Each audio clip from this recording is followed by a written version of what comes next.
처음 알게 된 거는 한 20년 됐습니다. 20년? 예. 그래서 제가 하는 그 일 중에 렁스3 유전자가 어떻게 암을 억제하는가를 연구하는 게 이제 중요한 과제인데, 이제 암을 억제하는 렁스3 기능을 촉진시킬 수 있는 물질이 있으면 그 암 예방 및 치료에 도움될 수 있거든요.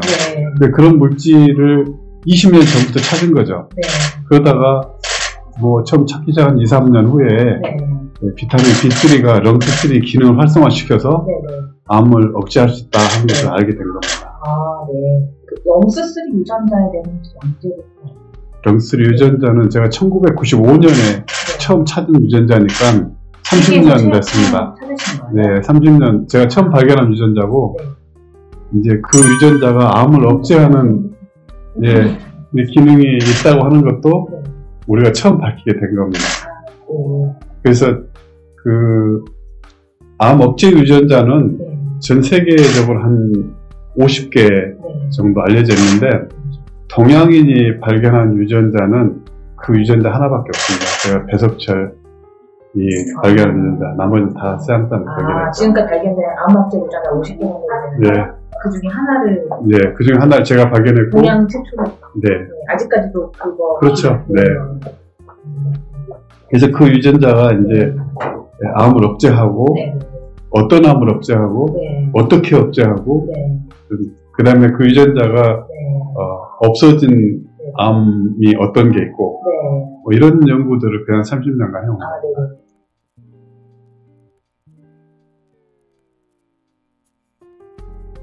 저희는 이제 렁스3 유전자가 암을 억제하는데, 그럼에도 불구하고 암에 걸린 이유는 렁스3 유전자가 충분히 제 기능을 못하기 때문이라는 걸 밝혔거든요.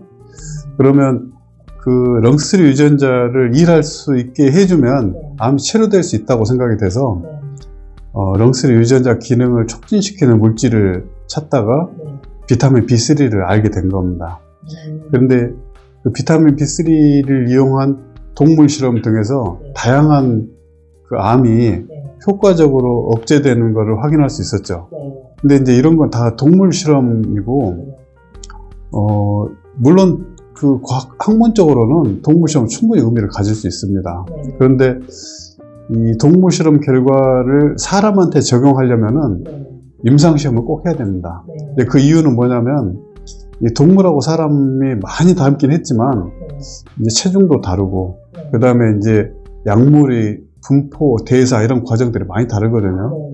실제로 효능을 나타낼 수 있는 약물의 양과 복용법 이런 것들이 동물하고 많이 다릅니다. 그래서 꼭 임상시험을 해야만 그 믿음을 가지고 그걸 쓸 수 있습니다. 그래서 임상시험을 하게 된 거죠. 임상시험은 그 기간이 얼마나 되셨나요? 임상시험 하는데 약 한 7년 정도 걸렸습니다. 그러니까 처음 디자인하고 자금을 모으고 하는데 2년 정도 소요되고요. 실제로 임상시험 하는 것만은 5년 걸렸다고 할 수 있겠습니다. 그 논문 결과가 어디에 그 논문은 클리니컬 캔서 리서치라고 하는 학술지에 실렸는데요.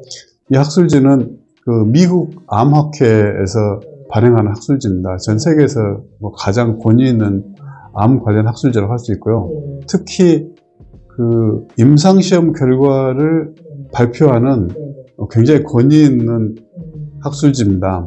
예를 들면 이 해외의 그 큰 다국적 제약회사에서 신약 개발을 위해서 임상시험을 했을 때 그 결과를 클리니컬 캔서 리서치에 발표할 수 있으면 대성공으로 판단합니다. 그러니까 저희가 그 정도 급의 그 학술제 논문을 낼 수 있었기 때문에 저희도 큰 성공을 거두었다고 판단하고 있습니다. 그 논문이 실리고 나서 혹시 뭐 해외에서 좀 연락이 오거나? 뭐 해외에서 연락이 왔다기보다도 저희가 해외에 가서 미국 암학회에 가서 발표를 했죠. 다들 주목하셨어요? 그럼요. 그 사람들이 다 관심 있는 게 어떻게 하면은 쉽게 그 부작용 없이 암을 치료할 수 있을까? 다 모든 사람은 관심이죠. 그 학회에서 큰 주목을 받았습니다. 보통 이제 비타민 B3 하면은 그 이제 비타민이기 때문에 그 비타민 B3 결핍증을 치료용으로 이렇게 생각하거든요.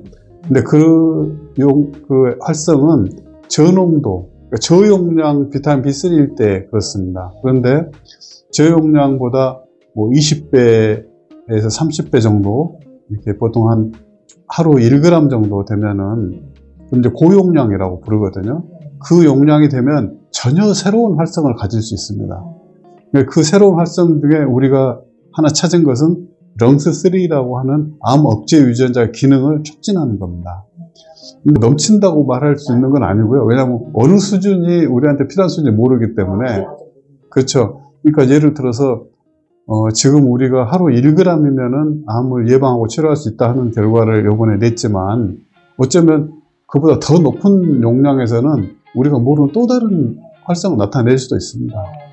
근데 이제 용량이 올라가면 올라갈수록 이제 우리가 알지 못한 부작용이 나타날 확률도 크기 때문에 함부로 많이 먹는 건 그렇게 권장하지 않습니다. 저희가 이번 임상시험에서 보인 것은 하루에 1g에서 2g까지는 안전하게 복용할 수 있고, 그리고 그 용량으로 그 암 예방 및 치료 효과를 거둘 수 있다. 이걸 우리가 확인한 겁니다. 네. 그러니까 그 기전은 어떨까요? 그 기전은 이제 원래 렁스3 유전자가 암을 억제하고 있는데, 그 어떤 이유로 해서 렁스3 기능이 떨어질 수가 있어요. 그럼 렁스3 기능이 떨어지게 되면은 암을 억제한 힘이 줄어들게 되고, 그러면 이 암세포가 더 잘 자라게 되는 거죠. 근데 이제 그 비타민 B3는 그 렁스3의 기능을 원상 복구시켜 주는 겁니다. 그러므로 해서 이제 부족했던 암 억제 활성을 증가시켜주고, 그로 인한 그 암 치료 효과를 거둘 수 있겠습니다. 렁스3가 기능이 왜 떨어지는 이제 그 이유는 잘 모르죠. 근데 이제 우리 몸에 있는 세포 숫자가 워낙 많기 때문에 그 수많은 세포 중에 우연히 하나의 세포가 렁스3의 기능을 이룰 수가 있습니다. 왜냐하면 60조 개나 되는 인체의 세포 중에서 어떤 세포에서 특정 유전자 기능이 떨어지는 일은 있을 수 있어요. 그런데 그런 유전자 기능들 하나씩 떨어지는 건 별 문제 되지 않는데, 어떤 상황에서 그 세포가 암세포가 되면 그러면 하나가 둘 되고 둘이 4개 되거든요. 근데 이런 기하급수적인 증가가 일어날 수 있습니다. 근데 이제 그런 일은 그 렁스3의 기능 감소만으로 벌어지는 건 아니에요. 그런 일이 벌어지려면은 암 유전자라고 하는 그 암을 일으키는 유전자의 돌연변이가 또 있어야 됩니다. 그러니까 우연히 렁스3 기능이 떨어져서 암을 억제하고 못하고 있는 상황에서 암 유전자의 돌연변이가 또 일어나서 이 세포가 분열이 확 증가하게 되면은, 그러면 이 세포는 무분별하게 분열하게 되고 암이 되는 거죠. 근데 일단 암이 된 후에도 암 억제 유전자를 다시 복구시켜주면, 기능을 되살려주면 그 암세포는 죽을 수 있습니다. 근데 그런 일을 비타민 B3가 할 수 있다는 거죠. 그 렁스3 유전자가 뭐 60종의 세포 다 들어있는 거예요? 그럼요. 우리 온몸 세포에 렁스 유전자가 다 들어있습니다. 왜냐하면 우리 몸의 모든 세포는 부모님에서 받은 거잖아요. 처음에는 세포가 하나였죠.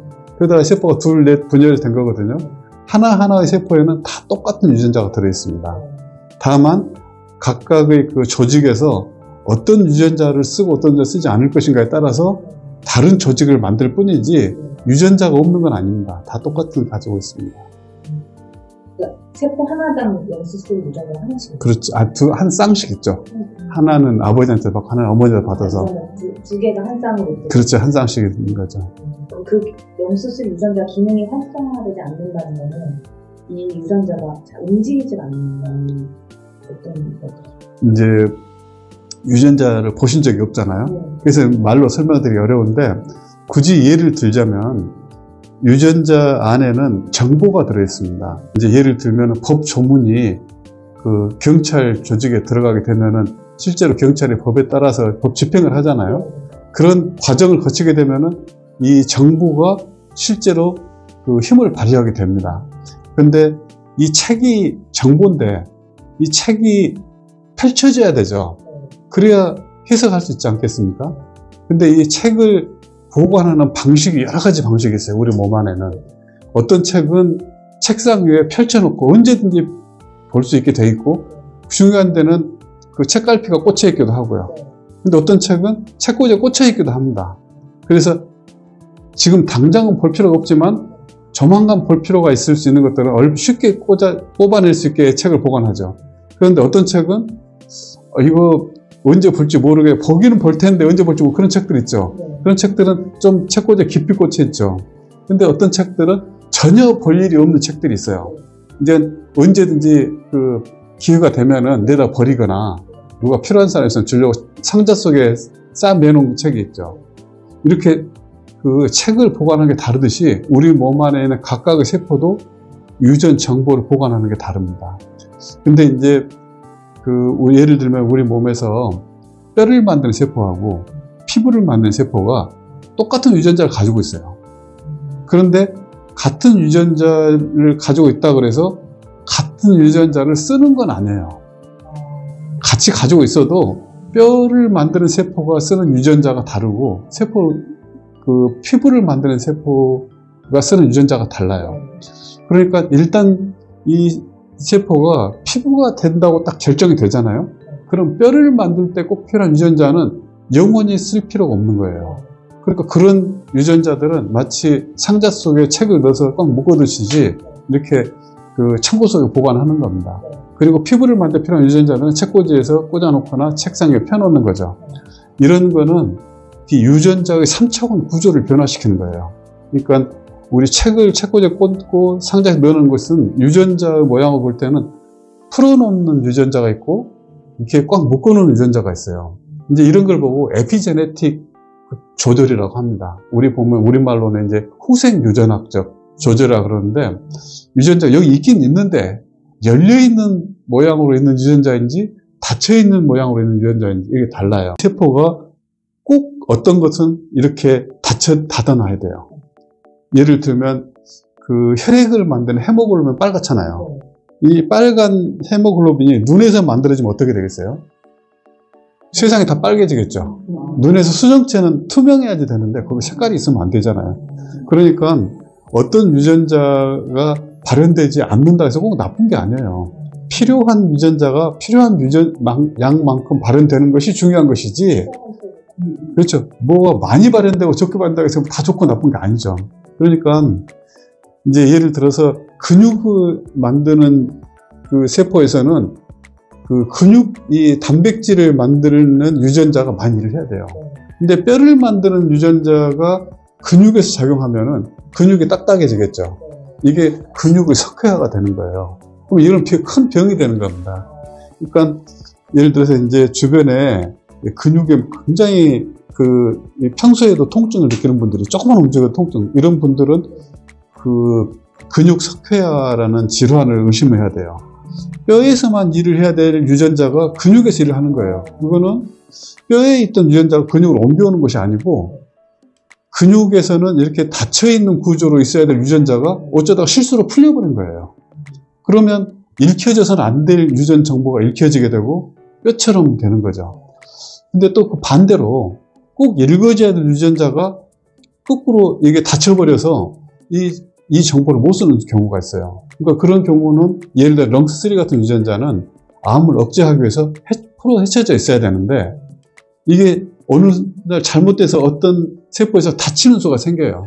보통 이 다치는 이런 현상은 세포 1개, 2개에서 일어나기 때문에 이 자체는 별 문제가 되지 않아요. 그런데 이 세포에 암 유전자 돌연변이 한번 또 일어나면, 그럼 이 세포가 분열을 하려고 할 때 분열을 못하게 막는 힘이 없어지는 거예요.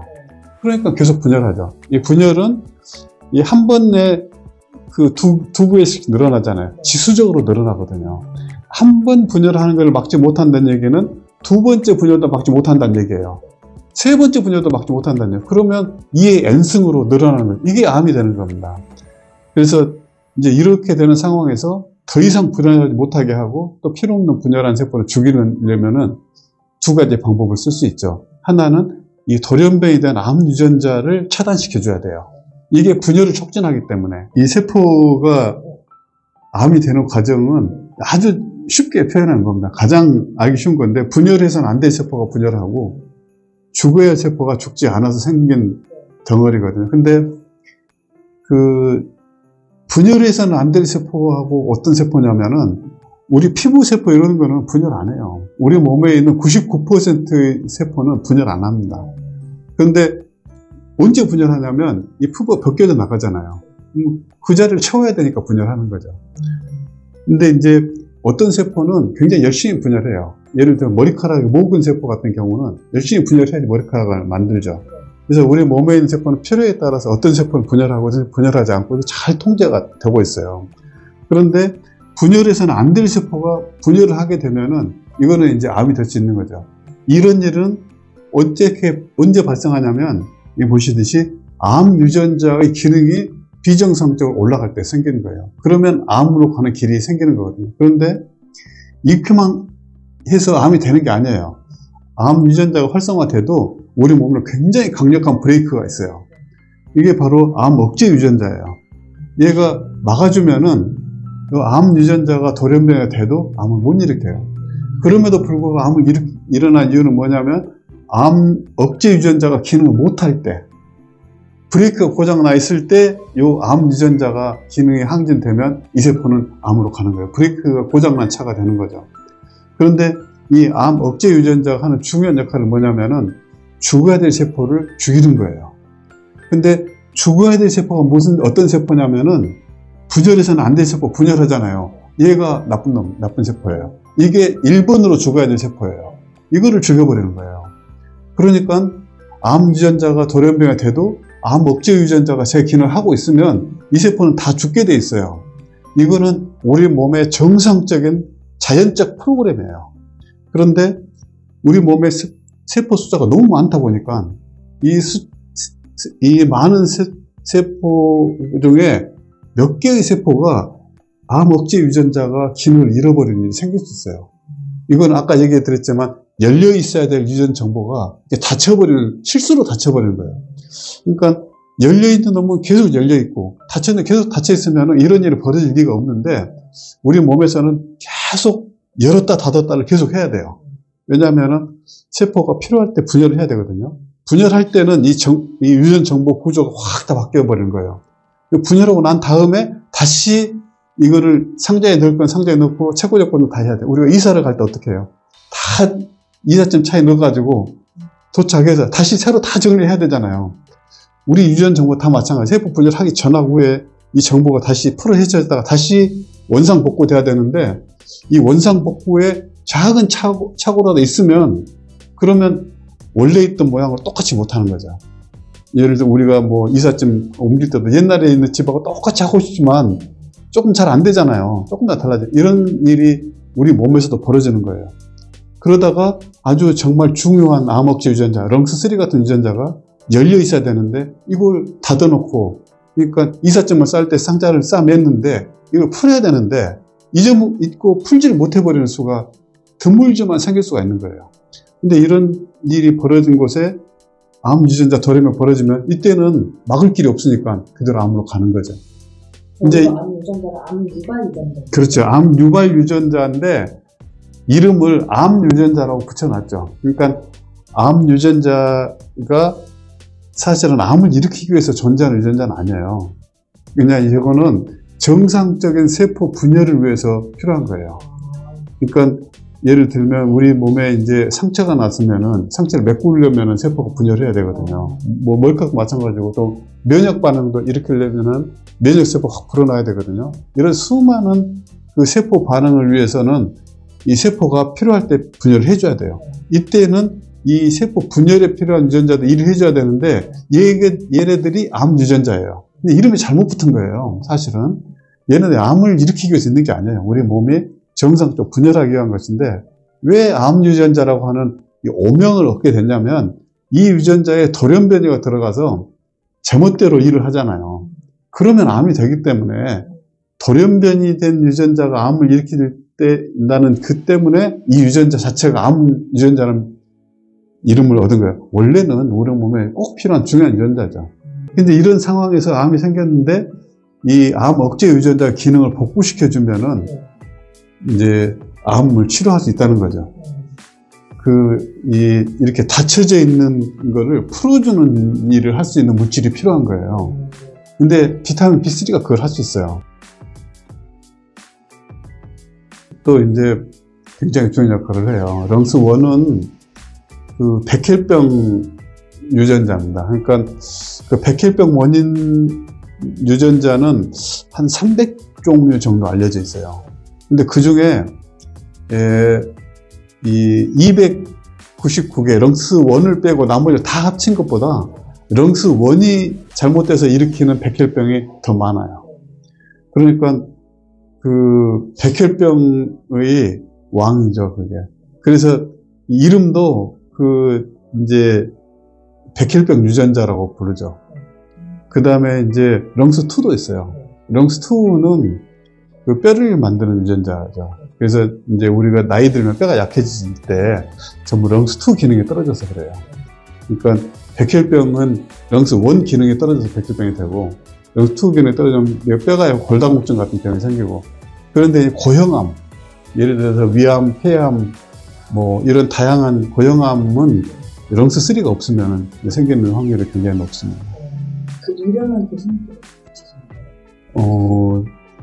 제 혼자 붙인 건 아니고, 이거를 이제 유전자의 발견은 여러 분야에서 거의 동시에 이루어지기도 하고, 또 기여한 바가 달라요. 여러 사람들 모여서 바꾼 겁니다.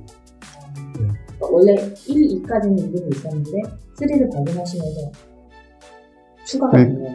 그러니까 저희가 처음에 발견할 때 우리가 붙였던 이름은 이런 이름은 아니었어요. 근데 이제 이 연구를 하던 사람들이 우리가 부르기 쉽고 이해하기 쉬운 이름으로 바꾸자. 그래서 이제 바꾼 거죠. 렁스 1, 2, 3, 3개 다 제가 발견했어요. 네. 근데 이제 렁스 1하고 2는 발견만 했고 그 기능은 제가 밝힌 게 아니에요. 근데 이제 렁스 3는 기능까지 제가 다 했기 때문에 렁스 3에 대해서는 그 애착이 굉장히 크죠. 이 암 억제 유전자를 발견한 거는 굉장한 사건이에요. 그러니까 우리나라의 생명과학자들 굉장히 많지만 교과서에 올라간 암 억제 유전자 발견한 건 저밖에 없어요. 그러니까 이제 그런 점에서도 특별하고, 그 다음에 이 암 억제 유전자가 기능이 떨어졌을 때 암이 생기고, 암 억제 유전자 기능 올려줬을 때 암을 치료할 수 있다고 하는 거는 모든 암 연구자들이 다 알고 있어요. 근데 문제는 이게 기능이 떨어져 있는 암 억제 유전자를 어떻게 올릴 것이냐 하는 질문에 대해서는 그 아무도 답을 못해요. 그 대신에 이제 기능이 너무 많이 올라가 있는 암 유전자를 어떻게 억제할 것인가는 연구가 굉장히 많이 돼 있어요. 그래서 그쪽으로 발전된 것이 표적 치료제라고 하는 거예요. 근데 이제 표적 치료제는 아까도 보여드렸듯이 그 분열해서는 안 되는 세포가 분열한 그 상황을 차단하는 거잖아요. 근데 죽어야 될 세포가 죽지 않는 그 상황에 관련된 것은 암 억제 유전자거든요. 그러니까 암을 완벽하게 통제하려면 이 필요 없이 많은 일을 하는 암 유전자를 억제해주고, 그 다음에 해야 될 일을 못하고 있는 암 억제 유전자를 올려줘야 되거든요. 이 두 가지를 같이 해줘야 돼요. 근데 여태까지 그 암 연구 분야에서는 그 암 유전자를 억제하는 표적 치료 기법만 발달했지, 암 유전자를 올려주는 기술이 거의 아무도 못했어요. 근데 그 이유가 뭐냐면, 그 암 유전자가 기능을 잃는 기전이 여러 가지가 있어요. 근데 이제 아까 말씀드렸던 50개의 암 억제 유전자가 있는데, 이 50개 유전자들 대부분이 암 환자에서 없어져 있어요. 그런 걸 보고 이제 유전학적으로 없어지는 건데, 원상 복구가 불가능한 상태로 없어져 버린 거예요. 그러면은 어떤 방법으로도 그 기능을 올릴 수가 없어요. 근데 렁스3는 이 유전자가 없어지는 게 아니고 유전자의 구조, 3차원 구조만 바뀌어 있는 거예요. 그러니까 후생 유전학적 변화만 있는 거예요. 아까 말씀드렸듯이 열려있던 구조에서 이렇게 상자 속에 닫혀 있는 거예요.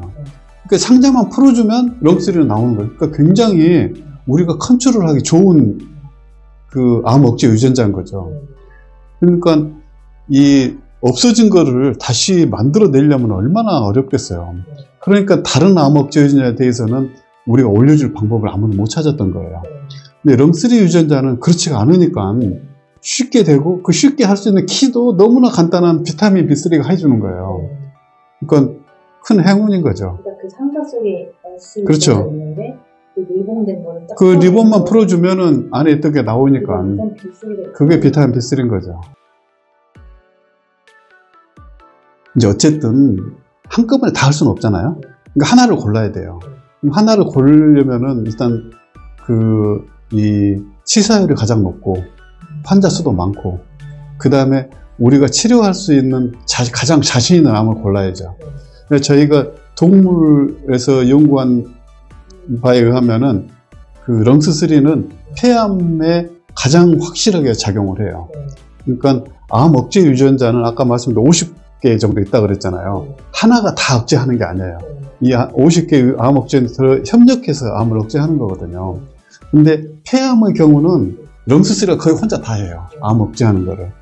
그렇기 때문에 이 폐암을 대상으로 그 비타민 B3 암 억제 유전자 활성화를 봤을 때 암 치료 효능을 가장 많이 기대할 수 있는 거죠. 그리고 환자 수도 국내 1위고, 그 다음에 그 치사율도 거의 탑에 가깝게 높거든요. 그러니까 그 폐암을 제 우선 순위로 둔 거죠. 그러니까 예를 들면 이 폐암의 경우는 렁스3가 활성이 저하되어 있는 경우가 굉장히 많아요. 근데 예를 들면 간암 같은 경우는 렁스3가 저하된 경우가 한 70% 정도 돼요. 그러니까 30%의 간암은 렁스3 기능하고 무관해요. 그 다음에 위암 같은 경우는 렁스3 기능이 저하된 게 한 50% 정도 되죠. 그러니까 그게 50%는 렁스3 저하 기능 저하고 무관하죠. 거기에 비해서 폐암은 렁스3 저하가 거의 100%예요. 그러니까 그런 암을 우리가 1차적인 그 임상시험 대상으로 선택할 수밖에 없었죠. 그만큼 비타민 C3를 충분히 먹었을 때 암 환자 중에 특히 폐암 환자가 효과가 좀 많이 보여요. 그러니까 우리가 임상시험 한 결과는 그렇습니다. 그러니까 이제 다른 암은 어떨 것이냐 하는 질문을 하고 싶으신 거잖아요. 그러니까 그 렁스3의 기능이 저하된 암이 폐암에만 국한된 건 아니에요. 폐암이 가장 높아요. 그 비율이. 다른 암은 70%, 60%, 50% 그런 정도 되는 거죠. 그러니까 이 비타민 B3를 통해서 다른 암에서도 그 암 예방 및 치료 효과를 거둘 가능성이 그만큼 있는 거죠. 근데 이제 그 환자들이 그럼 내가 가진 암이 렁스3 기능 저하 때문에 생긴 것인지 아닌지 그걸 알고 싶을 수도 있잖아요. 근데 그걸 알기는 굉장히 어려워요. 왜냐하면은 이 렁스3 기능 저하라고 하는 게 all와 none이 아니에요. 그러니까 100% 있는 거하고 0% 이런 게 아니고 이거는 조금씩 변화하는 거예요. 그래서 이제 점진적으로 변화하는 거기 때문에 어떤 기준점을 두고 할 수가 없어요. 그런 점에서 이 병원에서 정말 이분이 암 치료에 렁스3가 활성화되어 있는지 부족한지를 알고 싶다고 하면은 할 수는 있어요. 근데 그것보다도 이 비타민 B3가 워낙 싸기 때문에 그냥 먹으면 되죠. 그 검사 비용이면은 한 10년분 약값이 될 텐데. 그럼 만약에 제가 다른 위암 환자가 내가 암에 걸린 게 렁스3 유전자가 기능이 떨어져서 그런지 그거를 알 수 있는 방법은 뭔가요?